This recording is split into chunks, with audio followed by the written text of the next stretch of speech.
የህግ ነገር በዚህ ፕሮግራም በአገራችን አነጋጋሪ የሆኑ ጉዳዮች በህግ እንዴት እንደሚታዩ ማብራሪያ ይሰጥበታል። አድማጮችም በየዕለቱ በሚነሳው ርዕሰ ጉዳይ ላይ ያላቸውን የህግ ጥያቄዎች በቀጥታ የስልክ መስመር በመግባት ባለሙያውን የሚጠይቁበት ነው።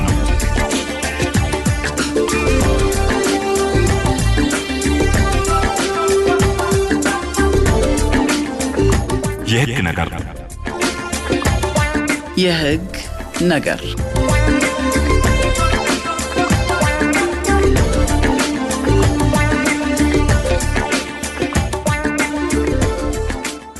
ሰላም ጤና ይስጥልን የተወደዳችሁ አድማጮቻችን፣ ሳምንታዊ የህግ ነገር የፕሮግራማችንን ነው ጀመረን።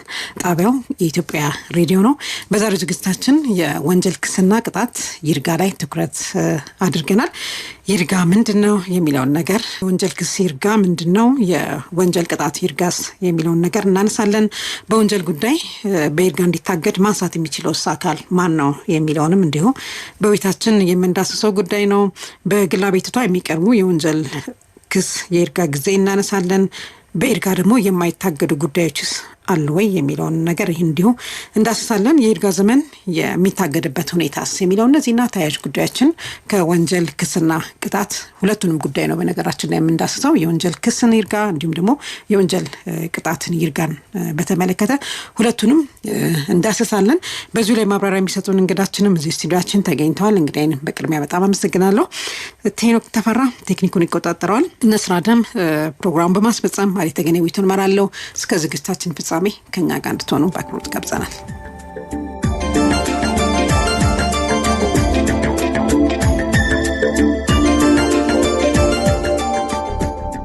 አድማጮቻችን ቀደም ሲል እንዳልኩት እንግዲህ የወንጀል ክስና ቅጣት ይርጋ ሁለቱንም ጉዳይ የወንጀል ክስም እንዲሁም ደግሞ የወንጀል ቅጣት ይርጋን በተመለከተ ነው የዛሬ ጉዳያችን። ማብራሪያ የሚሰጡን እንግዲህ ላስተዋውቅ።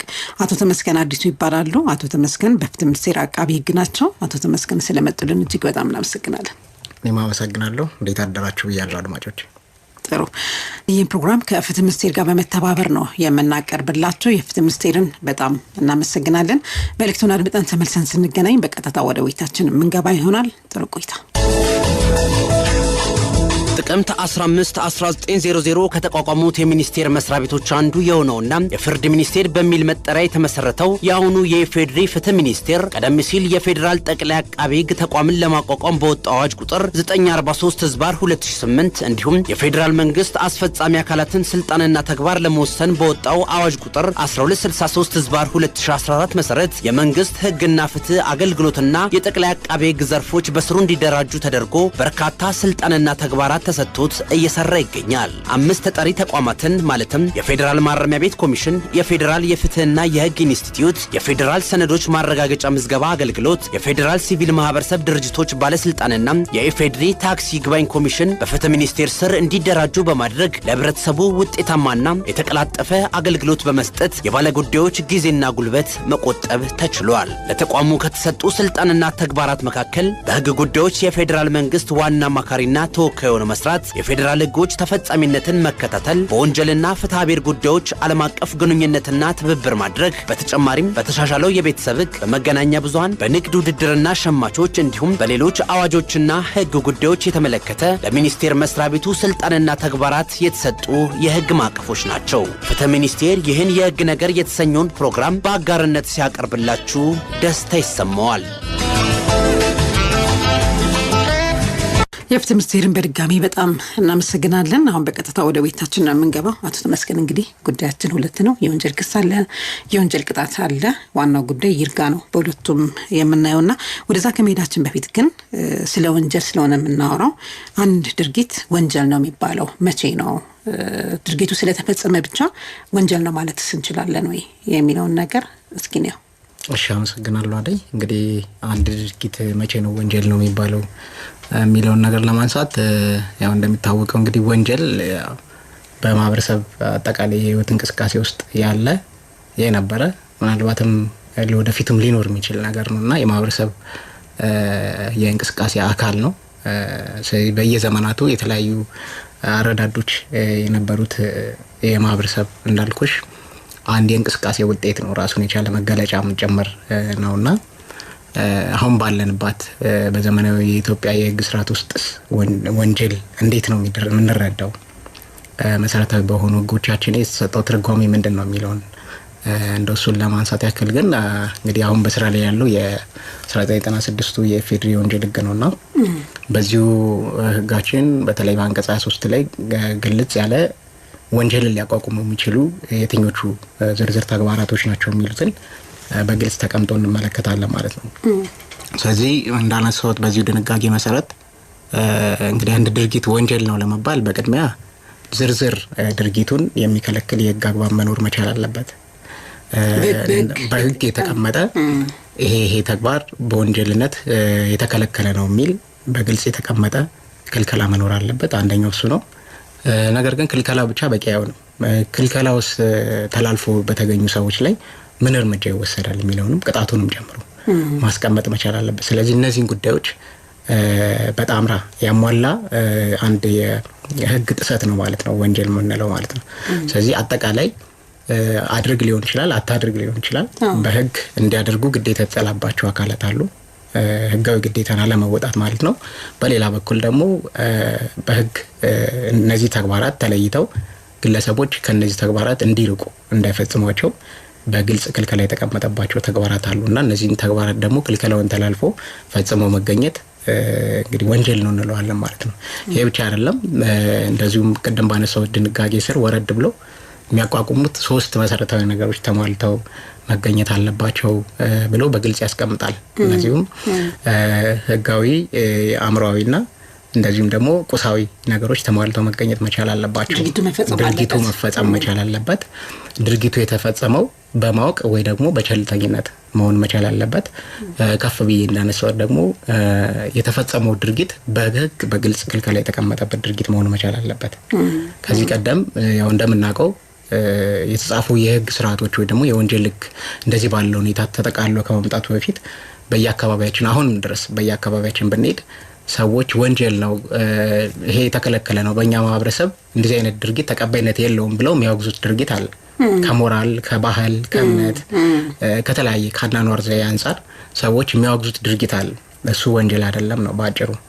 ስለዚህ እኛ ወንጀል የምንለው ልክ አሁን ባብራራው አግባብ በህግ በግልጽ ተቀምጦ ሰዎች እንዲያደርጉ ግዴታ የተጣለባቸውን ነገር ባለማድረግ ወይ ደግሞ እንዳያደርጉ የሚያስገድዳቸውን የህግ ድንጋጌ በመተላለፍ አድርገውት ሲገኙ እና ይሄ ድርጊት ደግሞ ቀደም እንዳልኩት ቁሳዊውን ነገር አንድ ድርጊቱ መፈጸሙ እሱ ብቻ በቂ አይደለም። የተፈጸመበት የድርጊቱ ፈጻሚ ሰው የአእምሮ ክፍሉ ምንድን ነበር የሚለውን ወይ በቸልተኝነት ነው ወይ ደግሞ አስቦ ሆን ተብሎ ተዘጋጅቶ እንደዚህ ባሉ ሁኔታዎች መፈጸም መቻል አለበት የሚለውን እነዚህ ነገሮች አሟልቶ የተገኘ አንድ ድርጊት ወንጀል ነው እንለዋለን ማለት ነው። በጣም ጥሩ።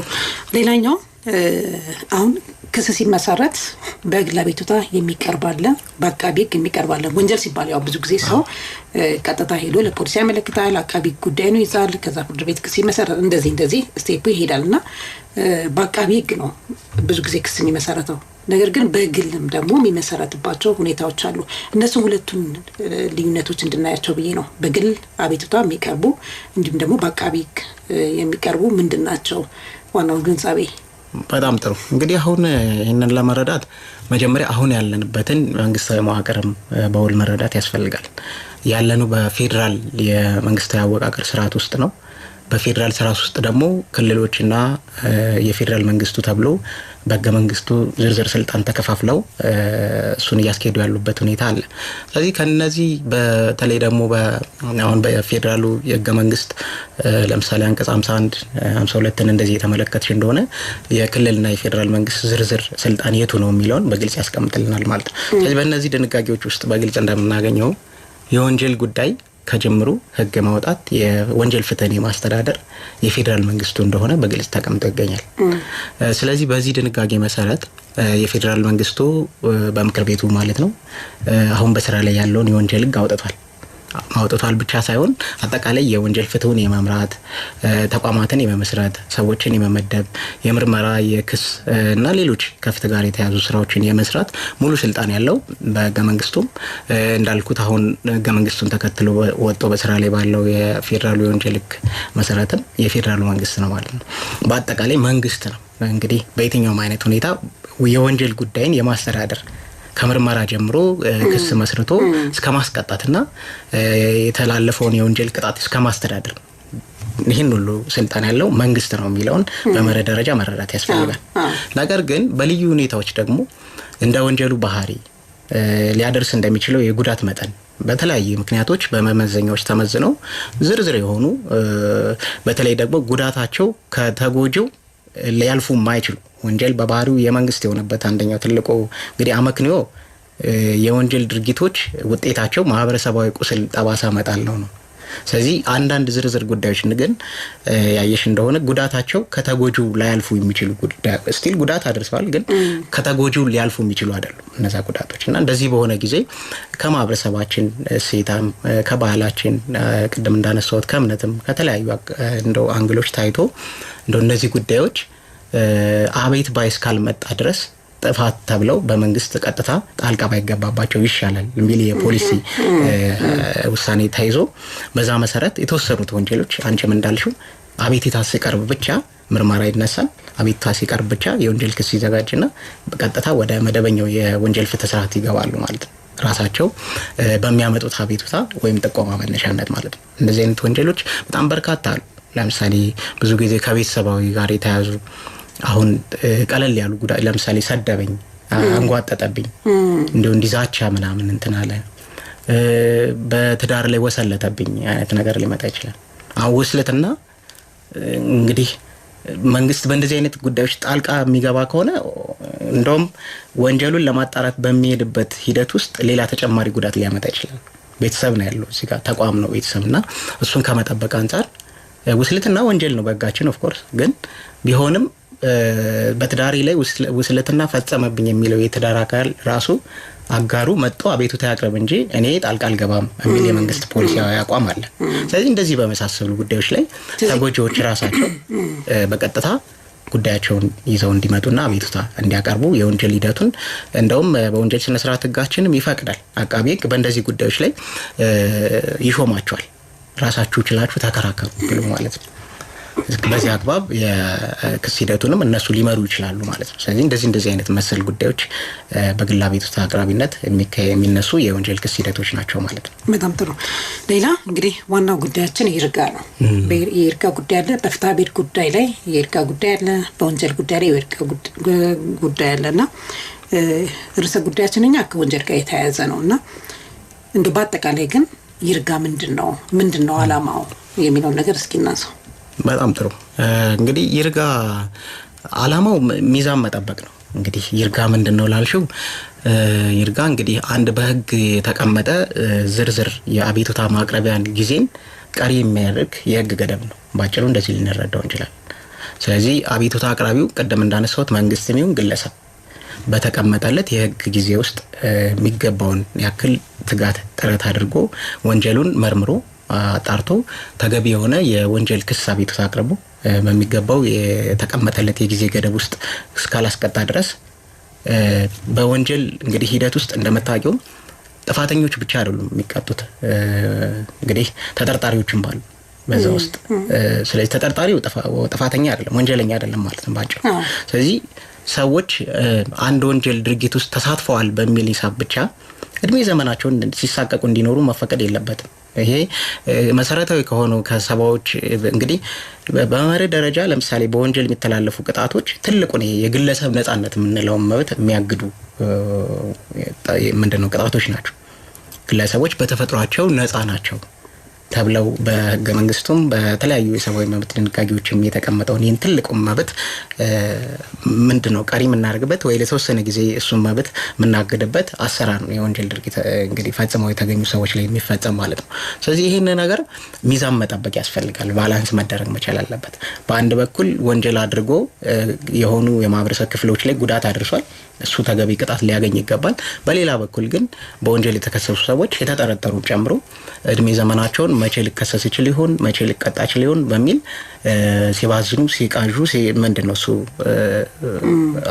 ያለ ምንም አይነት የታወቀ ነገር መፍትሄ አጣው ሲቀዘበዙ እንዲኖሩ ህጉ አልፈቀደም። ስለዚህ ሚዛን መጠበቅ ነው ማለት ነው ባጭሩ። ይሄ እንግዲህ ኢኮኖሚያዊ ፋይዳም አለው። አቃቤ ህግም ሆነ ሌሎች እንዳነሳ ነው ቅድም በህጉ ስልጣን የተሰጣቸው አቤቱታ ለማቅረብ ስልጣን ያላቸው ግለሰቦች በጊዜ ወደ ፍትህ ስርዓቱ እንዲመጡ ውጤታማ እንዲሆን ከታይም ኤፊሺየንሲ አንፃር በጊዜ ኤፊሺየንት እንዲሆኑ ከማስቻል አንፃር አጠቃላይ ይሄ የክስ ጥራት የምንለው አሁን ለምሳሌ የክስ ጥራቱን የችሎቱን ምንድነው እሱ ፈጣን ውሳኔ እንዲሰጥ ከማድረግ አንፃር ምናምን በጣም ብዙ ዓላማዎች አሉት። በዋነኝነት ግን ቀደም እንዳልኩሽ ሁለት ተጻራሪ መብቶች አሉ እዚህ ጋር። ተጻራሪዎቹ እንግዲህ በወንጀል ጉዳት ደረሰብኝ የሚለው የማህበረሰብ ክፍል ወይም ተጎጂ አካል አለ፣ በዚህ በኩል ደግሞ ተጠርጣሪ ወይ ጥፋተኛ ወይ ወንጀለኛ አለና እነዚህ መብቶች ባላንስ ማድረግ በጊዜ መገደብ ያስፈልገበት ዝርዝር ዓላማ ይሄንን ይመስላል የሚለው ነው። የወንጀል ክስ አሁን ሁለት ጉዳይ ናቸው ብያለሁ ቀደም ሲል በተደጋጋሚ ለአድማጮች በደንብ ግልጽ እንዲሆንላቸው ብዬ ነው። የወንጀል ክስ አለ ቀደም ሲል እርሶ በተወሰነ ደረጃ አንስተውታል። የወንጀል ክስ ይርጋል፣ የወንጀል ቅጣት ይርጋል። ትንሽ ዝርዝር እናድርግላቸው። የወንጀል ክስ ይርጋ ስንል ምን ማለት ነው? የወንጀል ቅጣት ይርጋ ስንልስ ምን ማለት ነው የሚለውን ነገር ትንሽ በጣም ጥሩ። እንግዲህ ይርጋ ምንድነው የሚለው በጥቅሉ ለመረዳት እንደሞከር ነው በህግ በዝርዝር የተቀመጠ ጊዜ ገደብ ነው። ባጭሩ የክስም የቅጣትም ባዩ ጠቅላላ አድርገን ይርጋ ምንድነው ካልን የጊዜ ገደብ ነው። እንግዲህ ጉዳይሽን አቤቱታ ቅሬታ ተቋማ ለምትዩን ጊዜ መታቀርቢበት ወደ ፍትህ ስርዓቱ መታስገቢበት በህግ የተቀመጠ የጊዜ ገደብ ነው። ስለዚህ ይሄ ጊዜ ገደብ አንዳንድ ጉዳዮችን እንደ አይነት ጉዳይ ያለኝ ግን ፍርድ ቤት መውሰድ እችላለሁ ወይ እስከመቼ ነው ማቅረብ የምችለው ጉዳይን ሲሉ እናደምጣለንና አንዳንዴ እንደመቃወሚያም ይሄ ጉዳይ በይርጋ ታግዷል ሲባልም ይሰማልና ምንድነው ይሄ ነገር የሚለው ነገር ትንሽ ዝርዝር እንድናደርግላቸው ብዬ ነው። ስለዚህ እንዳነሳ ነው ባጭሩ የጊዜ ገደብ ነው። ነገር ግን ራሱን የቻሉ ደግሞ ዝርዝር ጉዳዮች ስላሉ ለምሳሌ የምርመራ የክስ ማቅረቢያ የቅጣት የምናምን ተብሎ በወንጀልም የተለያዩ የክስ ጉዳዮች አሉ ከ15 ቀን ጀምሮ እስከ 30 ዓመት የሚደርሱ ማለት ነው። ስለዚህ አሁን ጉዳያችን የቅጣትና የወንጀል ክስ ስለሆነ እንግዲህ የወንጀል ክስ ያው ቃሉ ራሱ የሆነ ነገር ያስረዳናል ብዬ አስባለሁ። አስፈላጊው የሆነ የወንጀል ጥቆማ ከቀረበበት ጊዜ ጀምሮ ተገቢውን የማጣራትና የወንጀል ምርመራ ስራ ተሰርቶ እንዳለቀ በቀጥታ በአቃቤ ህግ በኩል በመደበኛው አሰራር ማለት ነው ወደ ፍርድ ቤት የወንጀል ክስ ተዘጋጅቶ ይቀርባል። ይሄ ሂደት እስከ መቼ ይቀጥላል የሚለውን ነው የሚነግረን። የወንጀል የክስ ይርጋ ስንል ይሄንን ጉዳይ ነው በግልጽ የሚያስረዳን ማለት። ስለዚህ የወንጀል ክስ ተዘጋጅቶ ፍርድ ቤት የሚቀርብበትን የጊዜ ገደብ ነው ከመቼ ጀምሮ በግልጽ ተቀምጧል። ወንጀል ህጋችን አንቀጽ 218 ላይም እንደዚሁም ደግሞ 21 ላይ በግልጽ ያስቀምጣል የወንጀል ጊዜ አቆጣጠር ከመቼ ይጀምራል የሚለው። ስለዚህ አንድ የወንጀል ድርጊት ተፈጽሟል ተብሎ ጥቆማ ከደረሰበት ወይ ደግሞ ድርጊቱ በትክክል ከተፈጸመበት ዕለት አንስቶ የሚቆጠር ዝርዝር የጊዜ ገደቦችን ነው የሚያስቀምጠው ማለት ነው። ይሄ የወንጀል የክስ የማቅረቢያ ጊዜ እንግዲህ እንደ ወንጀሎቹ ክብደት በተለይ በእኛ 217 ላይ በግልጽ ተቀምጧል በወንጀል ህጉና ዝርዝር የጊዜ ገደቦችንም አስቀምጧል። እኛ እንግዲህ እንደ ክብደታቸው መጠን ለምሳሌ የወንጀሉ ክብደት የተፈጸመው ወንጀል በእድሜ ልክ ስርዓትና ከዛም በላይ በሞት ሊያስቀጣ የሚችል ወንጀል ከሆነ በግልጽ ተቀምጧል በእኛም የወንጀል ህጋችን እስከ 25 ዓመት የሚደርስ የወንጀል የክስ ማቅረቢያ ጊዜ በግልጽ ተቀምጦለታል ማለት ነው። እንደዚህ ደግሞ ከ10 ዓመት እስከ 25 ዓመት ምክንያቱም የእስር ቅጣት ከፍተኛው 25 ዓመት ነው በእኛ የወንጀል ፍትህ ስርዓትና እነዚህ ከ10 ዓመት ጀምሮ እስከ 25 ዓመት በጽኑ እስራት ሊያስቀጡ የሚችሉ ወንጀሎች እስከሆኑ ደግሞ በ20 ዓመት ጊዜ ውስጥ መቅረብ መቻል አለባቸው። እንግዲህ እነዚህ ሁሉ የጊዜ ገደቦች በዚህ ጊዜ ውስጥ ካልቀረበ በይርጋ ታግዷል ማንሳትም አይቻልም። ክስ በየትኛውም አይነት ሁኔታ ተዘጋጅቶ ፍርድ ቤት ቢቀርብም ፍርድ ቤት ራሱ ይሄንን ክስ ውድቅ ማድረግ መቻል አለበት እንደ ግዴታም ጭምር ስለሆነ የዳኞችም ግዴታ ስላለባቸው አድማጮች ትንሽ እዚህ ጋር እንዲይዙት የምፈልገው በኋላ የምናነሳው ጉዳይ ስላለ ብዬ ነው። በይርጋ ደግሞ በፍጹም የማይታገዱ ጉዳዮችስ ምንድናቸው የሚለውን ነገር በይርጋም የማይታገዱ ጉዳዮች አሉ ወደ ኋላ ካነሳን ጥሩ እንትን እንዳይሉ ብዬ ነው። አሁን በጣም ጥሩ አድማጮቻችን፣ የህግ ነገር ፕሮግራማችን ነው ያደመጣችሁ የምትገኙት ከኢትዮጵያ ሬዲዮ የወንጀል ክስና ቅጣት ይርጋ ላይ ነው የዛሬው ፕሮግራማችን ትኩረት።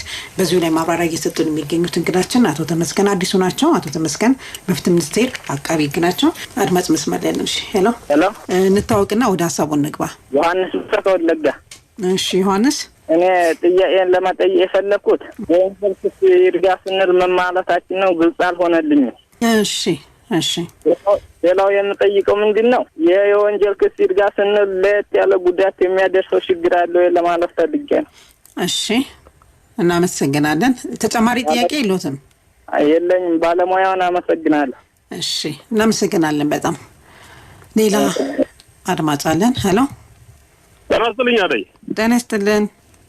እንግዲህ አንቺንም ነስራንም እንግዳችንም አመሰግናለሁ። አስር አለቃ አብነት ወጥቆ የመንገድ የዜጋ ጋዜጠኛ በህግ ጉዳይ ንቁ ብሎ ደግሞ ፍትህ ሚኒስትርም ሁልጊዜ እንዲህ አይነት ነገሮችን በማንቃት የሚመጡት ወሳኝ ናቸውና የዘገየ ፍትህ እንዳልተተገበረ ይቆጠራል ይላል በቃሉና እንግዲህ ይርጋንም ክስ መመስረትንም ሰማን አይደል? እኔ እንግዲህ አንዳንዴ ትልልቅ የሙስና ወንጀሎች አሉ፣ የነፍስ ግድያ ወንጀሎች አሉ። በ20 ዓመት ውስጥ እንኳን የዘገየ የሚለው ለዛ ነውና እኔ አሁን በኋላ ልትመጡበት ይችላል። የኔም ጥያቄ የነበረው ለምሳሌ ይርጋ የቤት ውርስ ሊሆን ይችላል። ለ10 ዓመት የሚባሉ አሉ የቤት ውርስ የተለያዩ ነገሮች ላይ ምናልባት እቺ ይርጋዋ 10 ዓመት በላይ ቢሄድ ውርሱን ለማይፈጸምበት እግድ ስለሚጥል ማህበረሰቡ ላይ በፌደራል ላይ ያለው ህግ ምንድነው? ለምሳሌ አንድ ትልቅ ወንጀል ተፈጥሮ የነፍስ ግድያ ያለው ይሆን ይችላል። ወንጀሉ ግን ከ20 ዓመት በኋላ ቀደም 25 20 ተባለ። ነገር ግን እንደገና ክስን መስርቶ በነገራችን ላይ ያ ሰው እኮ የተለያየ ወንጀል ሲሰራ ቆይቷል በ20 ዓመት። ስለዚህ ምን መሆን አለበት? እንዳይዘገይ ማህበረሰቡ በማንቃት በዘገየ ፍትህ ላይ የሚፈጠሩ ችግሮች ስላሉ ኃይለኛ ኮረፕሽንም ሊሆን ይችላል፣ የሽብር ወንጀልም ሊሆን ይችላል፣ የተለያየ ወንጀልም ሊሆን ይችላል። ስለዚህ የመዘግየቱ ምክንያት የሚሆነው የማህበረሰቡ ያለመጠቆም ያለመተባበር፣ ፍትሁ ደግሞ ታች ደርሶ ያለ መመርመርና ያለ ኮርፖሬት አድርገው አቃቢ ህግ፣ ፖሊስ፣ ወንጀል ምርመራ ዳኛ አብሮ የመስራትም አንቅቶ ይሄን ባደረገ ቁጥር ለሀገር ፍትህ ማድረግ ስለሚቻል ከማን ምን ይጠበቃል? የዘገየ ፍትህንም ፍትሃብሔርንም የዘገየ ፍትህንም እግድንም ይባል እንደገና ደግሞ ይሄ የተባለውንም እየተማርን ያለበትን ቶሎ ወደፊት ለማየት ከማን ምን ይጠበቃል? ምን ላይ ያለው ክፍተት ነው? ብዙ የጎላ ችግር ስለሚታይብኝ ነው። ባለሙያን እንዲመልሱልኝ ፈልጋለሁ። አመሰግናለሁ። በጣም እናመሰግናለን። እሺ ሌላ አድማጭ አለን። ሄሎ ጤና ይስጥልን። እንዴት ሰነበታችሁ? አለን ይመስገን። እሺ ወንድም ተካባላችሁ? ወንድም ተካደና ነህ? ሰላም። እሺ እንግዲህ አንድ ወንጀል የሚለው በህግ የተከለከለ ወይም የተፈቀደን ነገር አለማድረግ ወይም ማድረግ ነው የሚል ነገር አለ። ግን እንደምታውቁ አሁን የኢትዮጵያ ወንጀለኛ መቅጫ መጀመሪያ በሞደርን አሰራር ላይ በ1949 ወጥቶ በ1996 ተሻሽሏል። እና አሁን ልጠይቅ የፈለኩት ባለሙያው ምንድነው ህግ ላይ ሁሉ ወንጀሎች በሙሉ ሊስትድ ሆነው ይቀመጣሉ ወይ? ለምሳሌ ከእድገት ጋር ከማህበረሰቡ እድገት ጋር የረቀቁ ወንጀሎች ሊኖሩ ይችላሉ በህጉ ላይ የማይጠቀሱ እና እዚህ ላይ ትንሽ ክፍተት አይፈጥርም ወይ? ሁሉን ነገር ህግ እያንዳንዷን ወንጀል መጥቀስ ይቻላል ወይ ህግ ላይ? እና ከዚያ ውጪ ከህግ ላይ ከተጠቀሱት ውጪ የረቀቁ ወንጀሎች ሲኖሩ ማህበረሰቡ አይጎዳም ወይ? ይሄ በምን ሊታይ ይገባል? የመጀመሪያው ጥያቄ ነው። ሌላው እንግዲህ ይርጋ ሲባል እንግዲህ ቅድም 25 ዓመት ነው ወንጀል ያ ወንጀል ነው እስከ መቼም ድረስ። ስለዚህ ፍትህን አያዛባም ወይ? በሊሚቴሽን በይርጋ በሚታገድበት ጊዜ ፍትህን አያጓድልም ወይ? እና በጊዜ መገደቡ ትንሽ እንትን አይጎዳም ወይ? ፍትህን አይጎዳም ወይ የሚለው ሁለተኛው ጥያቄ ነው። ሶስተኛው እንግዲህ አቃቤ ህግ ክስ ይመሰርታል። እንደገና ደግሞ ግለሰቦች ደግሞ ጠበቃ ያቆማሉ እና ጠበቃ የሚቆመው ምን ላይ ነው? አቃቤ ህጉ ምኑ ላይ ነው ማህበረሰቡን የሚረዳው? ስለዚህ በግል ጠበቃ የሚያስፈልገው አቃቤ ህጉ ካለ ለምንድን ነው? እና ሁለቱ አሰራሩ አቃቤ ህጉ የሚቆመው መቼ ነው? ጠበቃ ግለሰቦች የሚያቆሙት መቼ ነው? በደንብ ክሊር ሆኖ ይሄ ቢቀመጥልን ጥሩ ነው ለማለት ነው። አመሰግናለሁ። በጣም እናመሰግናለን ወንድም ተካ። የወንጀል ክስና ቅጣት ይርጋ ነው ርዕሰ ጉዳያችን። አቶ ተመስገን አዲሱ ናቸው ማብራሪያ እየሰጡን የሚገኙት። እንግዳችን በፍትህ ሚኒስቴር አቃቢ ህግ ናቸው። ጣቢያው የኢትዮጵያ ሬዲዮ ነው። አድማጭ መስመር ላይ ያለን። ሄሎ አቤት። ጤና ይስጥልን። አብሮ ይስጥልን። ሰላም ነው አለን ይመስገን። እና ፕሮግራማችሁን ያዳመጥኩ ነበረ። ለህዝብ የምታደርጉት አገልግሎት እና የህዝቡ ገበሬው አርሶ አደሩ የህግ ነገር እንዲያውቅ የምታደርጉት በጣም ደስ ይላል። ሄሎ ይሰማል? እሺ እናመሰግናለን። እኔ ባለሙያ ለመጠየቅ የፈለኩት የይርጋ ዘበን አሁን ከህጉ ላይ ተቀምጧል። ግን ምን ያህል ነው እየሰራበት ያለው ይሄን ነገር? አሁን ለምሳሌ ዘንድሮ አሁን በሐምሌ 2 ቀን የሆነ ውሳኔ ተሰጥቶብኛል በእኔ ላይ ማለት ነው። ሄሎ እሺ የሆነ ቡና ነበር። ያን ቡና ከሰው ላይ በድሮ 30 ዓመት ምናምን ሆኖታል። አድማጫችን አቤት። ርዕሰ ጉዳያችን የወንጀል ክስና ቅጣት ነው። ከፍትሐብሔር ጋር የተያያዙ ጉዳዮች ሌላ ጊዜ እንመለስባቸዋለን። ከዚህ ጋር የተያያዘ ጥያቄ ካለ እናስተናግድ። ሌሎች አድማጮችን ጊዜያቸው ይህም ደግሞ አሁን ወንጀልም ደግሞ አሁን ለምሳሌ ማለት ነው አንድ ሰው በወንጀል ክስ መሰረታል በአቃቤ ሕግ። ከዛም በኋላ 2 ዓመት አድረው እንደገና እንደ አዲስ የሚንቀሳቀሱበት ጉዳይ አሉ ማለት ነው። እነዚህ 2 ዓመት 3 ዓመት አድረው እንደገና እንደ አዲስ ሰው ተጠርቶ ለወንጀል ተጠያቂነት የሚሆንበትኝ ምክንያቱ ለምንድን ነው የሚራዘሙበትኝ? ከሳሹም አይንገላታም ወይ? ወይንም ደግሞ ተከሳሹም ደግሞ ወይንም ነፃ መውጣቱ ወይንም ደግሞ እንደው ወንጀለኛ መሆኑን ቶሎ አረጋግጦ ዓላማውንና ቅንጭላቱ አይምሮ ወደ አንድ ቦታ ሰብስቦ ወደ ስራው እንዳይሰማራ ወይንም ችግረኛ ወንጀለኛ መሆኑን እንዳያውቀው 2 ዓመት 3 ዓመት የሚራዘሙትና የሚከራተቱበት ምክንያት ከሳሽም ተከሳሽም ይሄን በአጭር ሰዓት ምላሽ የማይሰጥበትኝ ለማለት ነው ያጭሩን። እናመሰግናለሁ። እሺ እናመሰግናለን በጣም። ሌሎች አድማጮችን ደግሞ ትንሽ ቆየት ብለን የምናስተናግድ ይሆናል። ቀደም ሲል እንግዲህ የወንጀል ክስ ይርጋን ስናነሳ ነበረ። የወንጀል ቅጣት ይርጋንም እሱንም እናነሳዋለን።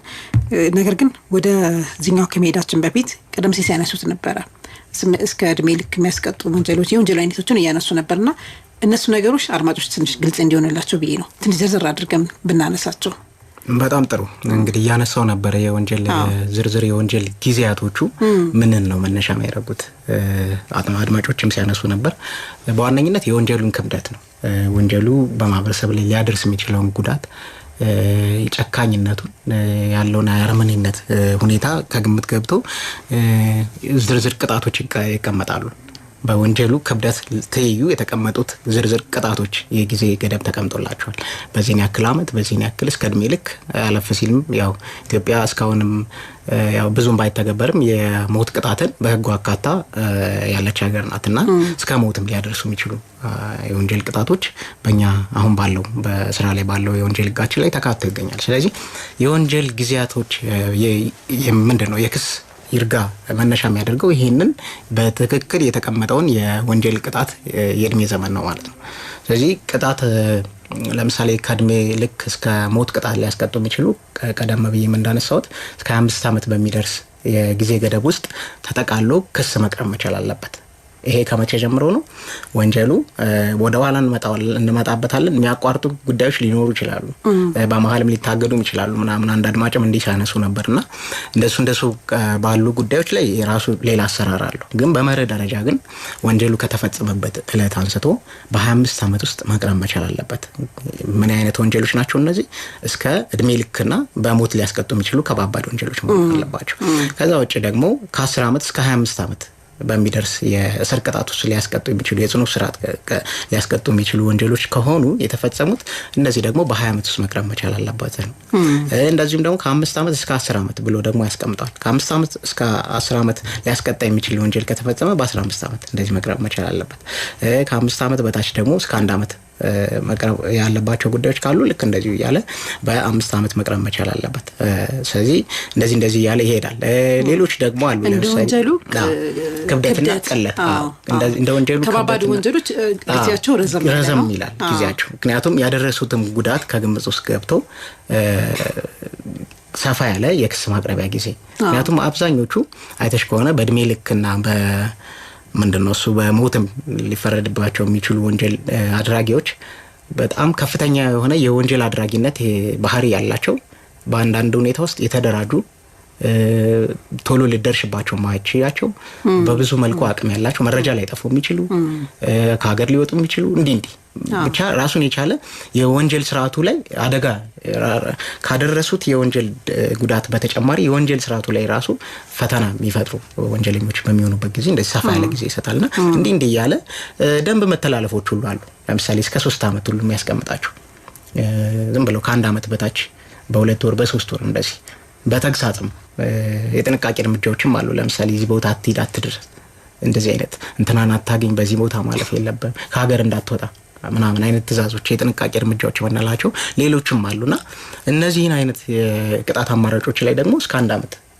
ማነው እስከ 3 አመት ድረስ ህጉ ይታገሳል። በ3 አመት ጊዜ ውስጥ የዚህ የወንጀል ጉዳት ተጣርቶ ለክስ መብቃት አለበት ነው። ይሄ ካልሆነ ግን የወንጀል ጉዳይ እዚሁ ላይ ይሞታል ማለት ነው ባጭሩ።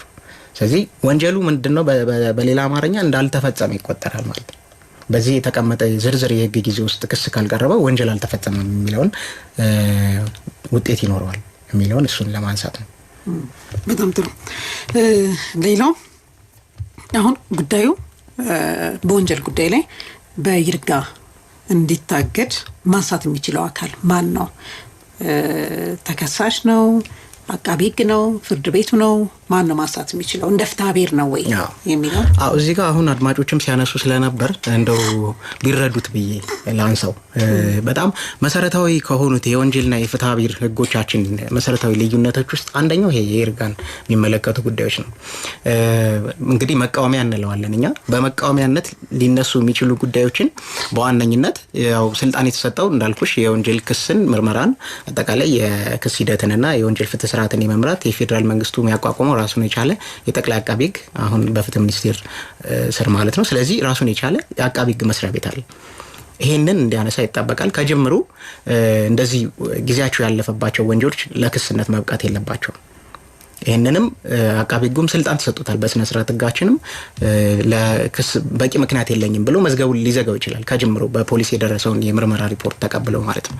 ይሄ ሳይሆን ቀርቶ ግን ፍርድ ቤት ቢሄድ በክሱ ላይ የተጠቀሰው ተከሳሽም መብት አለው። በዋነኝነት ግን እንደ ግዴታም ፍርድ ቤት ማንሳት መቻል አለበት። ስለዚህ 3 ደረጃዎች አሉ ማለት ነው። በመጀመሪያ ከጅምሩ የይርጋ ሂደቱ ወይም ደግሞ የክስ ይርጋ ማቅረቢያ ይርጋው ያለፈበትን ጉዳይ የክስ ጉዳይ አድርጎ ማቅረብ የለበትም። ይሄንንም ውድቅ የማያደርግበትን ወይም ደግሞ መዝገቡን ሊዘጋ የሚችልበትን መብት በስነ ስርዓት ህጋችን ለአቃቢ ህግ ተሰጥቷል። ለፖሊስም ተሰጥቷል። ፖሊስም እንደዚህ ባሉ ጉዳዮች ላይ ምርመራ መክፈት የለበትም ነው ባጭሩ። የይርጋ ጊዜያቸው ባለፉ የወንጀል ተግባራት ላይ ከጅምሩም የወንጀል ምርመራ ማጣራት መክፈት የለበትም ነው። መዝገቡን ከዛው ማቆም ይቻላል። ይሄም ሳልፍ ግን ቢመጣ አቃቢ ህግ ጋር ደግሞ ይሄንን አይቶ መርምሮ በ42 መዝጋት መቻል አለበት። ይሄ ሳይዘጋ ፍርድ ቤት ከደረሰስ ነው አሁን ሁለቱም አካላት ይመጣሉ። ተከሳሽ አለ፣ ፍርድ ቤት አለ። ተከሳሹ እንኳን ቢረሳው ፍርድ ቤት መርሳት የለበትም እንደ ግዴታም ነው ዳኞች ላይ ተቀመጠውና ይሄ ጉዳይ በዚህ ዓመተ ምህረት ነው የቀረበልን የክስ ዝርዝር የሚያስረዳው ድርጊቱ የተፈጸመው በዚህ ዓመተ ምህረት ነው። ከዚህ ዓመተ ምህረት ጀምሮ ክሱ እስከቀረበበት እስከ ዛሬ ድረስ ስንቆጥረው እኛ ያክል ዓመት ነው። በዚህ አግባብ ደግሞ ክሱ የክስ ማቅረቢያ ጊዜ አልፎበታል ብለው መዝጋት መቻል አለባቸው። ሁሉም አካላት ይመለከታል። ሁሉም አካላት በወንጀል ፍትህ ስርዓት ውስጥ የሚሳተፉ አካላት በሙሉ ማለት ይቻላል ይመለከታቸዋል የሚለው ነው። በፍትሐብሔር ግን በፍትሐብሔር እንደሱ የሚባል የለም። የመብት ተጠቃሚ ነኝ የሚለው አቤቱታ ወይ ደግሞ ተከሳሽ ነኝ የሚለው አካል እሱን ማንሳት ካልቻለ ፍርድ ቤቱ ስልጣን የለውም። በጣም ጥሩ። ሌላው የወንጀል ቅጣት የሚለው ምስኪን ነው። የወንጀል ቅጣት እንግዲህ እንዳነሳ ነው የወንጀል ክስን መመስረት መነሻ አድርጎ እንግዲህ በመጨረሻ ያው በወንጀል የክስ ሂደት ውስጥ ሊሰጡ ከሚችሉ የፍርድ ቤት ውሳኔዎች ውስጥ አንደኛው ያው ጥፋተኝነት ውሳኔ ነው። ጥፋተኛ ነህ ከተባለ አንድ ግለሰብ ምን ማለት ነው? በወንጀል ክሱ ላይ በዝርዝር የቀረበበት ድርጊት ስለመፈጸም በበቂ ማስረጃ ተረጋግጧል ማለት ነው። በሚገባው ልክ አልተከላከልክም ጥፋተኛ ነህ ተብሏል። ጥፋተኛነቱን መነሻ አድርጎ ደግሞ ዝርዝር የወንጀል ቅጣት ይተላለፍበታል። ቅጣቱ ምን ሊሆን ይችላል? ያው እንደ ሁኔታው ይለያያል። የስር ከሆነ የስር ነው፣ የገንዘብ ከሆነ የገንዘብ ነው። እንደዚህ ደግሞ የጥንቃቄ እርምጃዎችም ከሆኑ ለምሳሌ በቅርብ እንደምናስታውሰው ብዙ በሚዲያ የምናውቃቸው ሰዎች ከሀገር እንዳይወጡ አይነት እገዳ ተጥሎባቸዋል። እንደዚህ አይነት መሰል ቅጣቶችን ጨምሮ በርካታ ቅጣቶች ሊጣል ይችላል ማለት ነው። ስለዚህ እነዚህ ቅጣቶች ተጥለው ከተጣሉበት ቀን የመጨረሻው የፍርድ ቤት ተፈጻሚ የሚሆነው የፍርድ ቤት ውሳኔ ከተሰጠበት ዕለት አንስቶ እስከ መቼ ነው ቅጣቱ ተፈጻሚ ሊሆን የሚገባው ጥፋተኞች ላይ የሚለውን ጊዜ ነው የሚነግረን። ስለዚህ የወንጀል የቅጣት ይርጋ ስንል ይህንን ነው የሚነግረን ባጭሩ። የወንጀል ተፈጻሚ የምትሆነዋ የፍርድ ቤት ትእዛዝ አለች። ለምሳሌ ውሳኔ ተሰጥቶ አንዳንዴ ትእዛዝ ላይኖር ይችላል። ለትእዛዙ በሌላ ማመልከቻ ለምሳሌ ሊቀርብ ይችላል። ለዚህ አካባቢ የማረሚያ ቤት እንዲ በሚል መዝገብ እንዲ ተብሎ የተሰጠውን ውሳኔ እንዲያስፈጽሙ የሚል ትእዛዝ። ያቺ ትእዛዝ ከተሰጠችባት ዕለት ጀምሮ በምን ያህል ጊዜ መቅረብ መቻል አለበት? ፓተርኑ ቅድም ያየነው ነው የሚከተል የወንጀሎቹን ክብደት ማለት ነው። እዚህ ጋር ግን አመታቱ ግን ይለያያሉ። ለምሳሌ እስከ 30 ዓመት ሊደርስ በሚችል የጊዜ ገደብ ውስጥ መፈጸም አለበት። ከባባድ ለሆኑትና እስከ እድሜ ልክ ለሚያስቀጡ በሞት ለሚያስቀጡ ወንጀሎች እስከ 30 ዓመት አንዴ ጥፋተኛ ነው ስለተባለ አሁን ሰውየውንም የበለጠ ለመቅጣት ምክንያት አለች ማለት ነው። ቅድም እዛ ጋር 50 ነው ጥፋተኛም ገና ሳይባል በፊት ነው 25 ዓመት ያደረገው ክስ ለማቅረቢያ ገና። ይሄ ምንድነው በእኛም የወንጀል ህጋችን በምንድነው እሱ በህገ መንግስታችንም ላይ እንደ ንጹህ የመቆጠር መብት አለሽ ገና አለ። እሱ አሁን ስለተረጋገጠ 5 ዓመት ይጨምርበታል። ቢያንስ አሁን ጥፋተኛ ስለተባልክ ለ30 ዓመት ድረስ ህጉ ጸንቶብ ይቆያል። የተሰጠው ቅጣት እስከ 30 ዓመት ውስጥ ከተገኘ ያ ሰው ለምሳሌ ፍርደኛ ቢሆን በሌለበት የተሰጠ የስር ትእዛዝ ቢሆን በ30 ዓመት ውስጥ ሳይገኝ ቀርቶ በ29ኛው ዓመት ውስጥ ለምሳሌ ቢገኝ ገብቶ ይታሰራል ማለት ነው። ይሄንን ነው አሁን ጨመር ያደርጋል ማለት ነው። ከ10 ዓመት እስከ 25 ዓመት የሚያስቀጡ ወንጀሎች ሲሆኑ ደግሞ 20 ዓመት የጊዜ ገደብ ተቀምጦላቸዋል። እንደዚሁም ደግሞ ከ5 ዓመት እስከ 10 ዓመት ሲሆን 10 ዓመት ልክ እንደዚህ ያለ ቅድም ባየነው ፓተርን ልክ ይወርዳል ማለት ነው። ኦኬ። ስለዚህ የወንጀል ቅጣትን መነሻው ያው የወንጀል ክስ ነው። ከክሱ ተከትሎ ግን ቅድም ባብራራ ነው አግባብ ፍርድ ቤት የሚሰጠው ዝርዝር የቅጣት መጠን አለ። በስርም የሆነ በገንዘብም ሆነ ቅድም ባየነው ብቻ ፍርድ ቤቱ ማንደነው እሱ ተፈጻሚ ሊሆኑ ይችላሉ የሚለውን ህጉ የፈቀደለትን ቅጣት ይጥላል። ስለዚህ እሱ ቅጣት በምን ያህል ጊዜ መፈጸም አለበት የሚለውን ነው ባጭሩ ማለት ነው። አሁን ቅጣት ላይ እንዴት ነው ቅጣት ተጥሎ የማይፈጸመው እስከ ይርጋ ድረስ የሚሄደው የሚል ጥያቄ ይነሳልና ቅጣት የማይፈጸምበት ሁኔታ ሳለ ወይ የሚለውን ጥያቄ ማንሳት ፈለኩኝ። ብዙ ምክንያቶች ሊኖሩ ይችላሉ። የመጀመሪያው ነገር አሁን ቅድም ሳነሳ እንደነበረው አንዳንድ ጉዳዮች ላይ አጥፊዎች ላይገኙ ይችላሉ። ምንም ከሀገር ሊወጡ ይችላሉ። የት እንዳሉ ላይታወቅ ይችላል። ተሰውረው ሊኖሩ ይችላሉ እና በሆነ አጋጣሚ ሊገኙ ይችላሉ። በተገኙበት ሰዓት ላይ ተፈጻሚ ሊሆኑ ይችላሉ። አንዳንዴ ደግሞ እንግዲህ በተለያዩ ምክንያቶች አሁን የኛ የወንጀል ፍትህ ሂደታችን ላይ የተቀመጡ አማራጮች አሉ። ለምሳሌ ገደቦች አሉ። አንድ ጥፋተኛ የወንጀል ጉዳዩ ያደረሰው ጉዳት ቀለል ያለ ከሆነ ለምሳሌ 92 የወንጀል ህጋችን በግልጽ ያስቀምጠዋል። ይሄንን በገደብ እንዲወጣ ይፈቅድለታል። አጥፍቶ ለምሳሌ ብዙ ጊዜ አሁንኛ በችሎቶቻችን ላይ የተለመደ አንድ ምሳሌ የትራፊክ አደጋ አድራሾች ብዙ ጊዜ ወንጀል የማድረግ ሐሳብ የላቸውም ከጅምሩ። በቃ አደጋ ነው። መኪና ሰው ሰራሽ ነው። ያው ፍሬን ይላል ወይ መንገዱ አያውቀውም ወይ ሰው ዘሎ ይገባበታል። ብቻ እንደዚህ ባለ ምክንያት ሰዎች ጉዳት አደረሱና ፍርድ ቤት ቀርበው ብዙ ጊዜ እንደው የሚሰራበት ስለሆነ እንደ ምሳሌ ለማንሳት ነው ይነናና ተከራከሩ። በፍትሐ ብሔር ያው የሚጣልባቸው ጉዳይ ይኖራል። ሊያደረሱትን ጉዳት ማሳከም መኪናም ላይ ንብረትም ላይ ጉዳት አድርሰው ከሆነ እሱን የመካስ እሱ አለ። በወንጀል ጉዳይ ስንመጣ ግን የሆነ ያክል ጊዜ ተላልፎባቸው በገደብ ይወጣሉ። በገደብ ሲወጡ የጊዜ ገደብ አብረው ይቀመጣል። ከዚህ ተጨማሪ ጥፋት ካላጠፉ ነው። በተቀመጠው ጊዜ ገደብ ውስጥ ጥፋት ካላጠፉ ግን የነበረው የተቀመጠባቸው በመጀመሪያው ወንጀል የተቀመጠው የወንጀል ቅጣት ቀሪ ይሆንላቸዋል ማለት። ስለዚህ በእንደዚህ አይነት ጉዳዮች ላይ አንዴ ኢቭን በፍርድ ቤት የተሰጠ የቅጣት ውሳኔ ተፈጻሚ ላይሆን ይችላል። ሌላው እንደ ወንጀሉ ባህሪ ደግሞ እንደ ወንጀል አድራጊዎቹ ሰዎችም ግለሰቦች ማንነትም የሚወሰኑ ደግሞ ለምሳሌ የሞት ቅጣት ተፈጻሚ የማይሆንባቸው ግለሰቦች ነፍሰ ጡር ከሆነ መታጠባ እንዲህ ብሎ በዝርዝር ያስቀመጣቸው የወንጀል ህጋችን ላይ ያስቀመጣቸው በልዩ ሁኔታ ተፈጻሚ የማይሆንባቸው በጣም በጽኑ ሊድን በማይችል በሽታ የታመመ እንደዚህ ብቻ በተለዩ ሁኔታ ተፈጻሚ የማይሆንባቸው የሞት ቅጣት ብሎ በዝርዝር ያስቀመጠባቸው ጉዳዮች አሉ እና እንደዚህ ያለ የወንጀል ጉዳዮች መሰረት ተደርጎ የተሰጡ የወንጀል ቅጣቶች ተፈጻሚ ላይሆን የሚችልባቸው በጣም በርካታ ጉዳዮች እንዳሉ እሱን ብንረዳው መልካም ነው የሚለውን ለማንሳት ነው። ጥሩ። ቀደም ሲል እንግዲህ በአቃቤ ህግ የሚቀርቡትን ስናይ ነበረ። በግል አቤቱታስ የሚቀርቡት የወንጀል ክስ ይርጋ ጊዜ እነዚህን የተወሰኑትን እስኪ እናያቸው።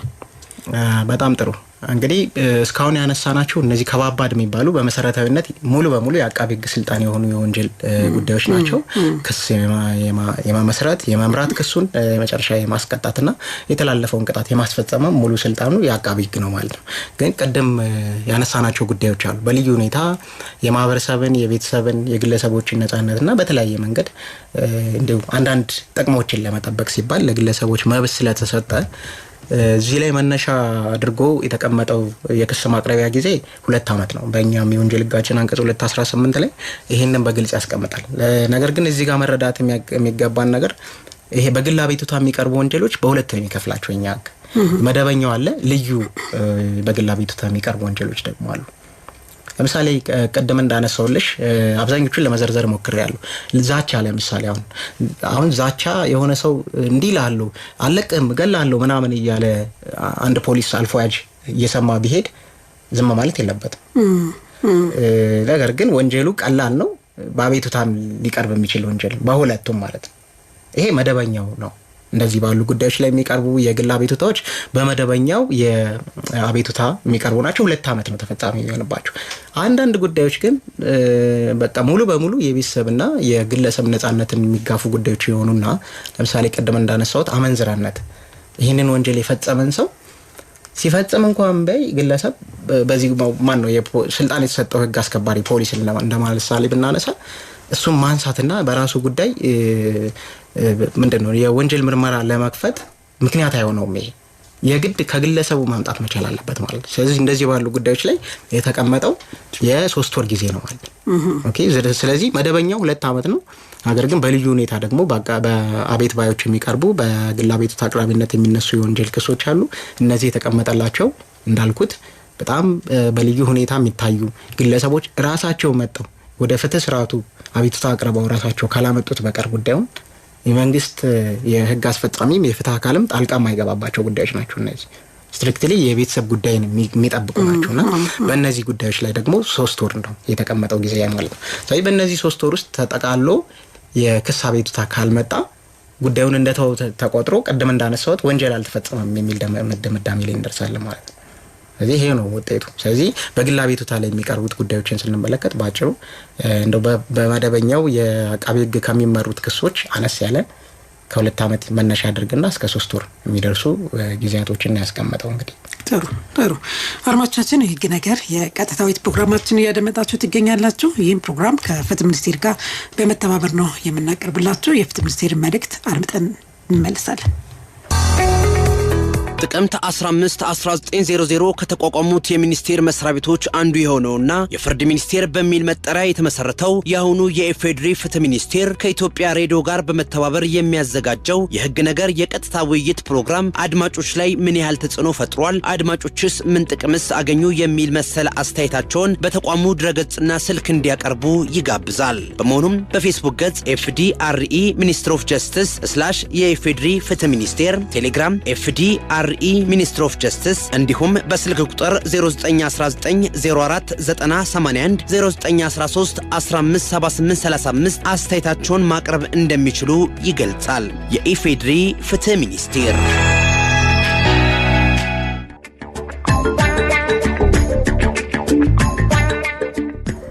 ተመልሰናል። የፍትህ ሚኒስቴርን በድጋሚ በጣም እናመሰግናለን።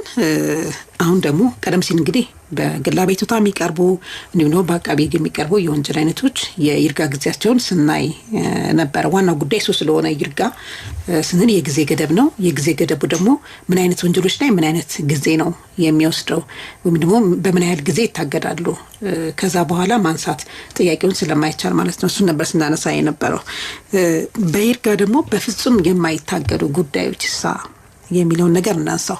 ምክንያቱም አሁን ሰው ኦኬ እስከ 25 አመት የሚያስቀጡ እንደዚህ ይታገዳል የሚለው ነገር ይዞ በቃ ሁሉም በይርጋ ይታገዳል የሚለውን ሐሳብ እንዳይዝ ነው። በይርጋ ደግሞ የማይታገዱስ ወንጀሎች ምን አይነት ናቸው የሚለውን ነገር እናንሳው። በጣም ጥሩ። ይሄ ጥሩ ጥያቄ ነው። እንዳልሽው እንግዲህ አድማጮችን መረዳት ያለባቸው ነገር የተለያዩ የይርጋ ጊዜያቶች በዝርዝር ምንም እንኳን በግልጽ የተቀመጡ ቢሆንም በወንጀል ሕጋችን በአንዳንድ በጣም ይሄ የአረመኔነትና የጅምላ ጨራሽን ይዘት ባላቸው የወንጀል ጉዳዮች ላይ ግን በእኛም ህግ በሌላውም እንደ ዓለም አቀፍም የተያዘ አቋም ነው ይሄና ይርጋ ደግሞ ማያገዳቸው የወንጀል ድርጊቶች ደግሞ አሉ ማለት ነው። እሱም መረዳት ያስፈልጋል። ይሄ ያው ወንጀል ህጋችንን በግልጽ ያስቀምጠዋል። አንቀጽ 216 ላይ የኢፌዴሪ ህገ መንግስት በአንቀጽ 8 ላይ ደግሞ ዝርዝር አድርጎ በእነዚህ ወንጀል ድርጊቶች ላይ የተሳተፈ ማንኛውም የወንጀል አድራጊ የወንጀል ክሱ በየትኛውም አይነት ጊዜ ሊቀርብ እንደሚችል በይርጋ በህይወት እስካለ ድረስ የትኛውም ዘመን ላይ ክሱ ሊንቀሳቀስ እንደውም ማንኛውም ጊዜ ክሱ ማቅረብ እንደውም በዚህ ሂደት ላይ በቅርብ ከ2 አመት ምናምን በፊት መሰለኝ ሄግ ላይ የተቀጣ አንድ የደርግ ጄኔራል ታስታውሽ ከሆነ ሸቱ አለሙ የሚባል ነባር የደርግ አንድ ኦፊሰር ነው ማን ኦፊሻል ናቸውና እዛው ሄግ ኢንተርናሽናል ጁሪስፕሩደንሱም ስለሚፈቅድላቸው በአለም አቀፍ ምንድነው እሱ ክስ የመዳኘት ስልጣንም ስላላቸው ማለት ነውና እዛው ቀጥታውታል የእድሜ ልክ ነው የቀጡትና እንግዲህ ይሄ የሆነው ከ2 አመት በፊት ነው ኦልሞስት ደርግ ከ35 አመት እንደዚህ ገደማ በፊት የነበረ መንግስት ነውና በዛ አጠቃላይ የነበረው የቀይ ሽብር ምናምን ሂደት ውስጥ ከፍተኛ የመሪነት ስልጣን የነበራቸው ሰው ናቸውና እንደዚህ ባሉ ይሄ በጣም ጅምላ ጨራሽ ሆኑ የዘር ማጥፋት ላይ በጣም ይሄ የሚዘገንኑ ኢሰባዊ በሆኑ ጉዳዮች ላይ የተሳተፉ እንደው የሰው ዘር ለማጥፋት የሚያልሙ የከባባድ የጦር ወንጀሎች ላይ የተሳተፉ አስገድደው የሚሰውሩ በቃ ይሄ በተለይ ይሄ የሮም ስታቹት ምንለውኛ ዓለም አቀፍ የወንጀል ፍርድ ቤት አለ ያው እንደምታውቁ ሮም ውስጥ የሚገኝ ጣሊያንና እሱ ራሱን የቻለ ማቋቋሚያ ፕሮቶኮል አለው ወይም ደግሞ ስታቹት ምንለውኛ እሱ ላይ በግልጽ ተቀምጧል እነዚህ ወንጀሎች በየትኛውም አይነት ሁኔታ በየትኛውም ዓለም በህይወት እስካለ ድረስ የወንጀል ተጠርጣሪው ክስ ሊቀርብበት እንደሚችል በግልጽ ተቀምጧል። የኛ ህገ መንግስት ይሄንን ነው በግልጽ የሚያስቀምጠውና እነዚህ ከወንጀል ድርጊታቸው ከሚያስከትሉት ጉዳት አንፃር በጣም ሰፊ የሆነ ከአንድ ከሁለት ከሶስት ግለሰብ በላይ የሆነ ይሄ ደግሞ ብዙ ማህበረሰብን ታርጌት ያደረጉ በተለይ ዘር ማጥፋትን አስገድዶ መሰወርን ማፈናቀልን ይሄ በማስ ማፈናቀልን ለማለት በሰዎች ላይ የሚፈጸሙ ወንጀሎች አሉ። ይሄ ማሰቃየት ለጦርነት አላማ ማዋል ምናምን እንደዚህ ያሉ በጣም ትልልቅ ወንጀሎች አሉና እነዚህን ወንጀሎች የፈጸመ የትኛውም የወንጀል ተጠርጣሪ በህይወት እስካለ ድረስ በየትኛውም አይነት ሁኔታ ክስ ሊቀርብበት ይችላል የሚለውን በእኛም የህገ መንግስታችን ድንጋጌ አንቀጽ 22 ላይ ማነው 28 ላይ ሰፍሮ የምናገኘው ጉዳይ ነው የሚለውን እሱን መረዳት ያስፈልጋል። ስለዚህ በአጭሩ ግን ሁሉም አይነት ወንጀሎች በይርጋ የሚታገዱ አይደሉም። የክስ ማቅረቢያቸው የቅጣት አፈጻጸሙም እሱን የሚከተል ነው የሚሆነው ማለት ነው። ጥሩ። ሌላው የይርጋ ዘመን የሚታገድበት ሁኔታስ አለው የሚለውን እሱን ነገር ነው። እንግዲህ የሚታገድባቸው ሁኔታዎች ይኖራሉ በተለያየ ምክንያቶች። እዚህ ጋር የኛ ማን ነው የወንጀል ህጋችን ላይ ሁለት ጉዳዮችን ነው ለይቶ የሚያስቀምጠው። የሚታገድበት ጉዳይ አለ ራሱን የቻለ አሰራር ምክንያት አለው። የሚቋረጥባቸው ጉዳዮች ደግሞ አሉ። ስለዚህ እነዚህ ለይቶ ማወቅ ያስፈልጋል ማለት ነው። ስለዚህ ይልጋ መታገድ ማለት መቼ ነው ስንል እንግዲህ ሙሉ በሙሉ መንግስታዊ ትእዛዝም ሊሆን ይችላል ወይ ደግሞ እንግዲህ ማን ጠብቀው ለምሳሌ ወረርሽኝ ሌሎች ጉዳዮች ወይ ጦርነት ተነስቶ ሙሉ በሙሉ መንግስታዊ ተቋማት መደበኛ ስራቸውን ለመስራት የማያስችል አይነት ሁኔታ ውስጥ እንገባ ለምሳሌ እንደዚህ ባሉ ጉዳዮች ላይ ይርጋው ታግዷል ነው የምንለው። ባጭሩ ታግዷል እግድ ላይ ነው። ያ ጉዳዩን እንዳያስኬድ ያደረገው ጉዳይ ከተነሳ በኋላ ግን እንደ አዲስ ይንቀሳቀሳል ማለት ነው። ስለዚህ በተለያዩ ምክንያቶች በምንድነው በኦፊሻል ወይ ደግሞ በአስተዳዳሪዎች ስልጣን የሚሰጡ ትእዛዞች አሉ ከዚህ ቀን ጀምሮ እንዲታገድ። ይሄ ግን ሲሆን ራሱን የቻለ መመሪያም አለው በምን አይነት ጉዳዮች ላይ ይርጋ ሊታገድ ይችላል የሚለው በዝርዝር የሚያስቀምጥ መመሪያም አለ። በዛ የሚመራ ነው የሚሆነው ማለት ነው። ስለዚህ እንደዚህ ባሉ ጉዳዮች ላይ ይርጋ ታገደ የምንለው ለጊዜው ነው። ኦኬ። ስለዚህ ላልተወሰነ ጊዜ የሆነ አይነት ብቻ መደበኛ የይርጋ አቆጣጠር ሂደቱን ሊያቋርጥ የሚችል ያልታሰበ ነገር ተከስቷል ማለት ነው። ቀደም እንዳነሳሁት ለምሳሌ ወረርሽኝ ሊሆን ይችላል፣ ጦርነት ሊሆን ይችላል። እንደዚህ ባሉ ጉዳዮች ላይ ይታገዳል ሊወጣና ማለት ነው በሆነ አይነት መመሪያ። ነገር ግን እዚህ ጋር መነሳት ያለበት ሌላው ጉዳይ ቢታገድም ይርጋ የሚቋረጥበት ጉዳይ ደግሞ ሌላ ነው። እንደው እዚሁ ጋር አብሬ ላንሳው። እንግዲህ ይርጋ ተቋረጠ ስንል አቆጣጠሩ ከመቼ ይጀምራል? አንድ ድርጊት ተፈጸመ ከተባለበት ዕለት ነው የሚጀምረው። ነገር ግን በመሃል አንዳንድ የወንጀል ምርመራ ስራዎችን ለመስራት ለምሳሌ ወንጀል ለማጣራት፣ ለብርበራ፣ ለምናምን ለማያዝ እንዲህ ተብሎ ፖሊሳዊና አጠቃላይ በፍትህ ስርዓቱ ውስጥ ስልጣን ያላቸው የፍትህ አካላት በሚያደርጉት ስራዎች ጊዜ ሊሰጣቸው ይችላል። ለምሳሌ አይተሽ ከሆነ የጊዜ ቀጠሮ ፍርድ ቤት ላይ አቃቤ ሕግ ተጨማሪ ጊዜ ቀጠሮ ይባላል 14 ቀን ነው ማለት ነው። ተጨማሪ ቀጠሮ ሲሰጠው እንዲህ ባሉ ጊዜያት ውስጥ እየተቋረጠ ነው። ስለዚህ እንደዚህ ባሉ ስራዎች በሚሰራባቸው አጠቃላይ የወንጀል ምርመራ ስራ በሚሰራበት ሂደት ውስጥ እየተቋረጠ ነው። እንደ አዲስ ነው የሚጀምረው። እንደ አዲስ እያለ እየጀመረ ነው የሚቀጥለው ማለት ነው። ምንም እንኳን እነዚህ ጉዳዮች ቢኖሩም በዋነኝነት ላነሳው መፈልገው እዚህ ጋር የህጉ ዝርዝር ክፍል በግልጽ ያስቀመጠው የይርጋ ጊዜ እጥፍ ያክል ካለፈ ግን ፍጹም የሆነ የይርጋ ጊዜ እንለዋለን ማለት ነው። ይሄ ማለት ምንድነው? ለምሳሌ ቀደም ያነሳ ነው የ25 ዓመት የወንጀል ክስ ማቅረቢያ ጊዜ አለ ከባባድ ለሆኑ ወንጀሎች 50 ዓመት ካለፈው በየትኛውም አይነት ሁኔታ 50 ዓመት ካለፈው ግን ተቋርጧል በማለት ታግዶ ነበር ምናምን የሚል ምክንያት አንስተን ከ50 ዓመት ያለፈን የወንጀል ክስ ማቅረብ አንችልም ማለት ነው። ስለዚህ በእንደዚህ አይነት ጉዳዮች ቀደም አንድ አድማጭም ሲያነሱ ነበር 30 ዓመት ሆኖታል የኔ ጉዳይ እንዲህ ያሉ ነበር። ምናልባትም አንደኛው ምክንያት በእንደዚህ አይነት ጉዳዮች ታግዶ የነበረ ኬዝ ሊሆን ይችላል የሚለውን እሱን ማጣራት የሚያስፈልግ ይሆናል ማለት ነውና እንደዚህ ባሉ ሁኔታዎች ክስ ሊታገድ ወይ ደግሞ ሊቋረጥ ይችላል የሚለውን እሱን ማንሳት ያስፈልጋል። ጥሩ ወደ አድማጮች ጥያቄ እንሂድና ዮሐንስ ያነሱልን ጥያቄ አለ አጭር መልስ እንስጣቸው። በርግጥ ምናልባት አላዳመጡት ይሆናል ብዬ ነው። የወንጀል ክስ ይርጋ ምንድነው አልገባኝም ያሉት ነገር አለ። ያው እንግዲህ አላዳመጡትም ይሆናል እንዳነሳሽው እንጂ ተደጋጋሚ አንስተናል። የወንጀል አንድ ወንጀል ድርጊት ከተፈጸመበት ጊዜ አንስቶ በምን ያህል ጊዜ ውስጥ ክስ መቅረብ አለበት የሚለውን ጊዜ የሚያስቀምጥልን የጊዜ ገደብ ነው ባጭሩ። ጥሩ አብነት ያነሳልን አለ አስተያየት እና ጥያቄም ነው አንድ ላይ ያነሳልን። ከማን ምን ይጠበቃል? በተለይ በይርጋ ምክንያት አንዳንድ ወንጀለኞች ሊያመልጡ ይችላሉና ይህ እንዳይሆን ደግሞ ህብረተሰቡ ምንድነው ማድረግ ያለበት? ወንጀለኞች እንዳያመልጡ በይርጋ ታግዶ ጉዳያቸው እንዳይታይ ምን ይጠበቃል? ማን ምን ይስራ ያሉት ነገር አለ። ይሄ እንግዲህ ያው እንዴት ነው የወንጀል ድርጊትን እንግዲህ በተሳካውና እንደው ውጤታማ በሆነ መልኩ መከላከልም ወይ ደግሞ ወንጀል ተቀጪዎችን በአግባቡ እንዲቀጡ ማድረግ ብዙ ነገር የሚባልበት የሚወራበት ርዕስ ነው። ብዙ ጊዜ በወንጀል መከላከል በወንጀል ፍትህ አስተዳደር ውስጥ ማን ምን ሚና አለው ይታወቃል። ከማህበረሰብ ጀምሮ መንግስታዊ ተቋማት ራሱን የቻለ በርግጥ ስልጣኔም ሊፈልግ ይችላልና በጣም በርካታ ቅንጅታዊ አሰራሮችን የሚፈልግ ነገር ነው እንደተባለውና የወንጀል ጥፋተኞችን ብቻ ሳይሆን ወንጀል ከጅምሩ እንዳይሰራም ጀምሮ ማህበረሰብ በህግ የተቀመጠ ግዴታም አለበት። ያው በነገርሽ እንደምታውቂው ወንጀል ሲፈጸም ዝም ብሎ መመልከት፣ ጥቆማ አለማድረግ፣ ተጎጂዎችን አለመርዳት እንዲሚሉ በእኛም የወንጀል ህግ ላይ አስቀጭ ናቸው። በማህበረሰብ ብዙ ማይረዳቸው ማለት ነው። ስለዚህ እነዚህ ጉዳዮች ሁሉ በህግ እንደ ግዴታም የተጣለበት ጉዳይ አለ።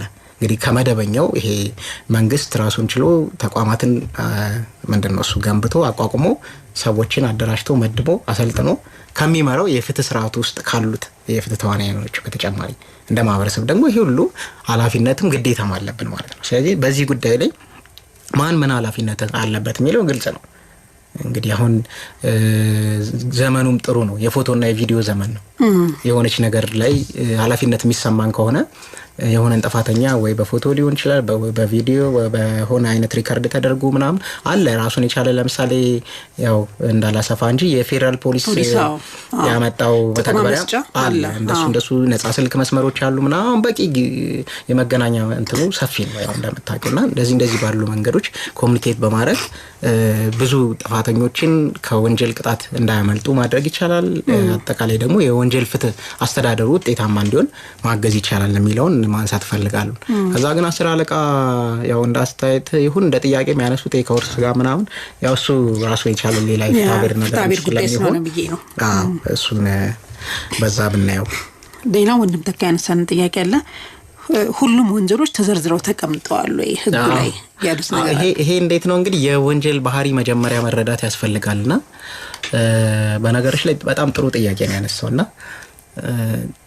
ወንጀል አንጻራዊ ነው። አንዳንድ አካባቢ ለምሳሌ በሌላ ዓለም ወንጀል ተብለው እኛ ሀገር መደበኛ ኖርማል ነገር ሊሆኑ ይችላል። ለምሳሌ አንዳንድ ቦታ ላይ ተሽከሆነ ድራግ ምናምን እንደዚህ መደበኛ ሊሆን ይችላል። እኛ ሀገር ደግሞ ወንጀል ሊሆን ይችላል። ስለዚህ እንደ አካባቢው የሚለያይ ነገር ነው ወንጀል። እንደ አካባቢው ብቻ አይደለም በጊዜ ሂደትም የሚለዋወጥ ተለዋዋጭ ነገሮች አሉ።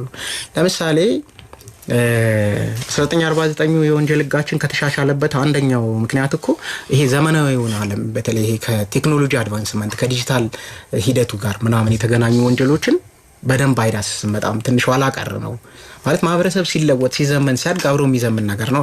ባጭሩ የወንጀል ህግ ነው። ህግ ደግሞ ይሻሻላል። ባጭሩ ነባራዊ የማህበረሰብ እድገትን ስልጣኔን ከግምት ውስጥ የሚያስገቡ ጉዳዮች አዳዲስ ነገሮች በመጡ ቁጥር የሚሻሻል ነገር ነው። ሌላው ግን አንድ ኢንትረስቲንግ ነገር ብዙም ሰው መረዳት ያለበት የኛ የወንጀል ህግ መደበኛ የምናውቀው አንድ የተጠቃለለ የወንጀል ህግ የሚባል አለ፣ የፌዴራል ወንጀል ህግ። ግን በጣም በርካታ የወንጀል ጉዳይ ያለባቸው አዋጆች አሉ። በጣም በርካታ ለምሳሌ ከህገ ወጥ ዝውውር ጋር ራሱን የቻለ የሳይበር እና የኮምፒውተር ክራይም በየጊዜው የሚወጡ በጣም በርካታ አዋጆች አሉ።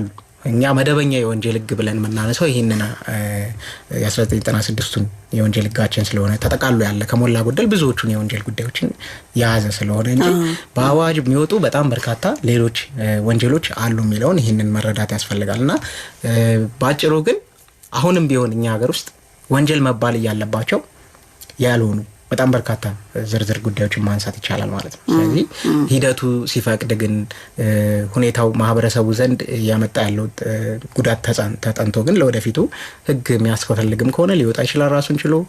ወደፊትም ደግሞ እኛም እንጠብቃለን የወንጀል ህግም ደግሞ የሆነ ጊዜ ይሻሻላልና እንደዚህ ባለ ጊዜ በሂደት በዘመን እድገት አብሮ የሚያድግ የማህበረሰብ አካል ነው ህግ ስለሆነ ማህበረሰብ እድገትን የሚከተል ነገር ነው ባጭሩ።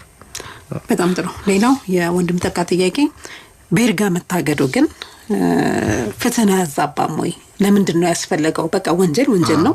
ስለዚህ ወንጀሉ እስከተፈጸመ ድረስ በየትኛውም ጊዜ ለምንድን ነው መክሰስ የማይቻለው? ወንጀለኛው ለምንድን ነው ነፃ ይሆናል ያሉት ነገር አለና እንትኑ ስታዩ ጥያቄውን ስታዩ ኢንትረስቲንግ ነው። ግን ነገር ግን እንትኑ ይሄ መጀመሪያ ላይ ወይ አልሰሙኝ ይሆን ሳነሳ ነበር አላማው ባላንስ መጠበቅ ነው ይያ ሁለቱም እኮ መብት አላቸው። ተከሳሹም መብት አለው፣ ተጎዳው የሚለውም ሰው መብት አለው። ለዛ ነው እኮ በነገርሽ ላይ ይሄኛ የፍትህ ስርዓት አስተዳደር ውስጥ የተከሳሽን ሰብአዊ ክብር በጠበቀ መልኩ ነው የክስ ሂደቱ መመራት ያለበት የሚባለው። ለዛ ነው ለምሳሌ ለምንድን ነው ምርመራ ላይ ለምሳሌ አስገድደሽ የተቀበልሽው ደብድበሽ የተቀበልሽው ማስረጃ ተቀባይነት የማይኖረው? አንደኛው እኮ ይሄ ነው፣ መብት አለው ማለት ነው። አየሽ፣ እዚህም ጋር ያለው ሰው ነው፣ እዚህም ሰው ነው ባጭሩ። ግን እዚህ ጋር ያለው መብት ምናልባት እንግዲህ መበላለጥ ካለው አላውቅም እንደሱ ከገለጽኩት እኩል ላይሆን ይችላል በአንዳንድ ትሪትመንቶች። ምክንያቱም በትንሹ ተጠርጣሪ ነው። ተጠርጣሪ ሲኮን ይሄ እንደ ንጹህ የመቆጠር መብቱ በተወሰነ ደረጃ እየተሸረሸረ ነው ማለት ነው። ስለዚህ ባላንስ ማድረግ ያስፈልጋል። በሰው ቀቃ እንዲኖሩ መፍቀድ የለም። የሳቸው ጥያቄ ምንድነው ወንጀሉን ያልፈጸሙት ሳይሆን እንደ በትክክል ድርጊቱን የፈጸሙ ሰዎች በቃ ወንጀሉን ፈጽመውታል። ስለዚህ እነሱን ነፃ ማውጣት ማለት ፍትህን አያዛባም ወይ አይነት ነገር ነው እንትናቸው። እንዲሁ ስታየው ይመስላል ልክ ነው። ግን አንዳንዴ ያው ፍትህ አይደለ፣ ፍትህ ደግሞ በብዙ መልኩ የሚገለጽ ነገር ነው። አሁን ለምሳሌ እንደው ልቅ ብታረጊው ተቋማት ላይ የሚኖረው ተነሳሽነት ራሱ ይሄ ከሰዓትና ከኢኮኖሚካል ውጤታማነትን በተጨማሪ ፍትህን በጊዜውና በተፋጠነ መልኩ ዴሊቨር ከማድረግ አንፃር የሚኖረውን ምንድነው ይሄ የቸልተኝነት መጠን እሱንም እድል መስጠት በር መክፈት ሊሆን ይችላልና አንዳንድ ጊዜ ምንድነው በአገር አቀፍ ደረጃ የሚያዙ የፖሊሲ ግቦችን ለማሳካት የተወሰኑ መብቶችን የተወሰነ ደረጃ ድረስ ሄደሽ እንትን ታያለሽ።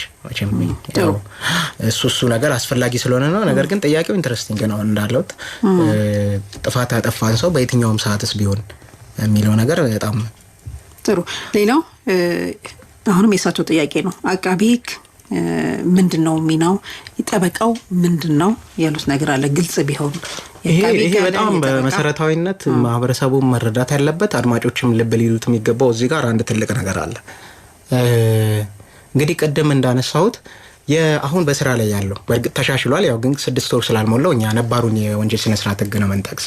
ስለዚህ አሁን በስራ ላይ ያለው የወንጀል ስነ ስርዓት ህጋችን አንቀጽ 44 ላይ በግልጽ ይሄንን ሽበት ይሰጣል።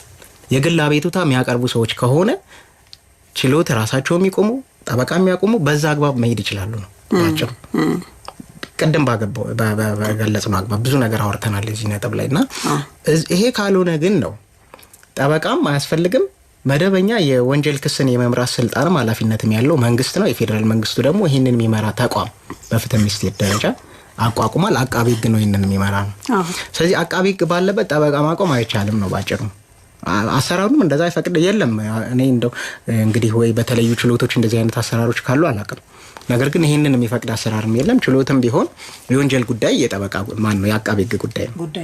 ጠበቃም በውጭ ማማከር ምናምን ይቻላል። ግብአት ይዞ መምጣት፣ አቃቤ ሕጉን ማገዝ፣ በማስረጃ አፈላለግ በተለያዩ መንገድ አቃቤ ሕጉን ማገዝ ሊኖር ይችላል። ነገር ግን እኔም ጠበቃ አለኝ አንተም አቃቤ ሕግ ሆነህ አብረን እንቆምና ጥፋተኛውን አብረን እንከራከር የሚባል አይነት አሰራር በእኛ ሕግ አይፈቅድም፣ የለም። ግን ያቺ ቀደም ያነሳዋት ግን ልዩ ሁኔታ ስቲል መታሰብ ያለባት እሷ ነች። በጣም በልዩ ሁኔታ አቃቤ ሕጉ የጽሁፍ አቤቱታ አስተያየት ምክንያቱን ዘርዝሮ እኔ በዚህ ጉዳይ ላይ ክስ አቅርቤ ያንተን ጉዳይ መከራከር አልችልም፣ ነገር ግን ጉዳይ ጉዳት ደርሶብኛል በክስ እንዲታይልኝ አቤቱታዬ ፍትህ እንዲያገኝ ይፈልጋሉ ምትል ከሆነ ራስ ክስን አቅርበ ራስ ምራ ብሎ እሱን መሾም አለበት። ሌላው የመጨረሻ አድማጫችን ይርጋ ምን ያህል እየተሰራበት ነው ያሉት ነገር አለ? ይሰራል። እንግዲህ በማቀው ልክ ያው ሁሉም ህጎቻችን ላይ እንደሚነሳው ያፈጣጠም ክፍተት ምናነሳው ነገር ሊኖር ይችላል። ግን እንግዲህ በማቀው ልክ ይሰራል።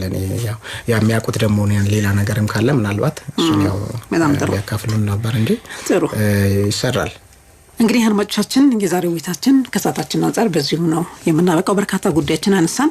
የወንጀል ክስና ቅጣት ሁለቱንም ጉዳዮች ነው በዝርዝር ያነሳ ነው። ይርጋ ምንድነው ከሚለው ጀምረን ይርጋ ባጭሩ የጊዜ ገደብ ነው በተቀመጠው የጊዜ ገደብ ክሱ የማይመሰረት ከሆነ ቀኑ ያልፍበታል። ስለዚህ ጥያቄውን መጠየቅ አንችልም ወይም ደግሞ ክስ መመስረት አንችልም። ስለዚህ በጊዜ ገደቡ ሊጠየቅ ይገባል። የሚጠየቅ ነገር ካለ ክስም ካለ በዛ መሄድ አለበት የሚለው ነው። በፍትሐብሔር የራሱ አለው፣ በወንጀል የራሱ ጉዳይ አለው። የኛ የዛሬው ውይይታችን የወንጀል ጉዳይ ስለሆነ ማለት ነው ይሄን ነገር አንስተናል። የወንጀል ክስ ይርጋ ዝርዝር ጉዳይ ታይቷል። የወንጀል ቅጣት ይርጋ ምንነቱን በዝርዝር አንስተናል።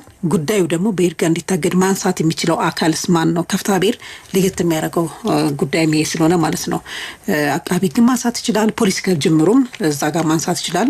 ይሄን አልፎ ከመጣ ፍርድ ቤት ደግሞ ዳኛውም አይ ይሄ ጉዳይ በይርጋ ታግዷል ብሎ ጉዳዩን ማንሳት እንዳለበት ተከሳሹን ጨምሮ ማለት ነው ሁሉም የማንሳት ግዴታ እንዳለባቸው ተቀምጧል። ሌላው የተወሰኑት የወንጀል አይነትና የይርጋ ጊዜያቸው ምን አይነት ወንጀሎች ምን ያህል የይርጋ ጊዜ አላቸው የሚለውን ነገር ነበረ በዋናነት ያነሳ ነው። ለምሳሌ የሞት ፍርድ ወይም ደግሞ የእድሜ ልክ ጽኑ እስራት ለሚያስቀጣ ወንጀል 25 ዓመት የይርጋ ጊዜ እንዳለው አንስተናል።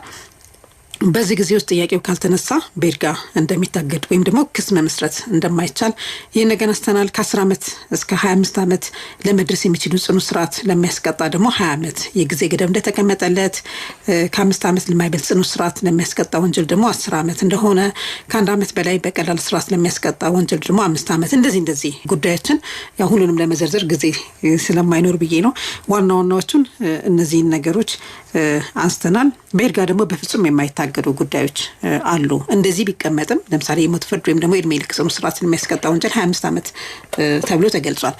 ነገር ግን ደግሞ በይርጋ ደግሞ የማይታገዱ በማንኛውም ጊዜ ጥያቄውን ማቅረብ የሚቻልበት ሁኔታም ደግሞ እንዳለ፣ ለምሳሌ የሰው ዘር ማጥፋት ወንጀሎች ከተፈጸሙ በማንኛውም ጊዜ በይርጋ የማይታገድ ጉዳይ ነው። ስለዚህ በማንኛውም ጊዜ ክስ መመስረት እንደሚቻል፣ ባስገዳጅ ሰውን መሰወር እንደዚህ አይነት ጉዳዮችም በየትኛውም ጊዜ ክሱ መቅረብ እንደሚችል ይህን ነገር አንስተናል። ሌላው የኢሰብአዊ ድብደባ ድርጊቶች፣ የጦር ወንጀሎች እንደዚህ አይነት ጉዳዮች ወንጀል አይነቶች ከሆኑ በማንኛውም ጊዜ ክሱን መመስረት እንደሚቻል እነዚህ ነገሮች አንስተናል። እንግዲህ እጅግ በጣም አመሰግናለሁ አቶ ተመስገን አዲሱ በፍትህ ሚኒስቴር አቃቤ ሕግ ናቸው። ሰፋ ስላለ ማብራሪያዎት እጅግ በጣም እናመሰግናለን። እኔም እጅግ አድርጌ አመሰግናለሁ። መልካም ወደ አድማጮቻችን እንግዲህ በሚቀጥለው ሳምንት በሌላ ሕግ ጉዳይ እንጠብቃቸዋለን። ሄኖክ ተፈራና ሃይማኖት ቴክኒኩን ሲቆጣጠሩት ነበረ። ለስራ ደም ፕሮግራም በማስፈጸም አዴ ተገኔ ውይይት መራው። ስለነበረን ቆይታ በድጋሚ አመሰግንኩኝ። ጤና ይስጥልን።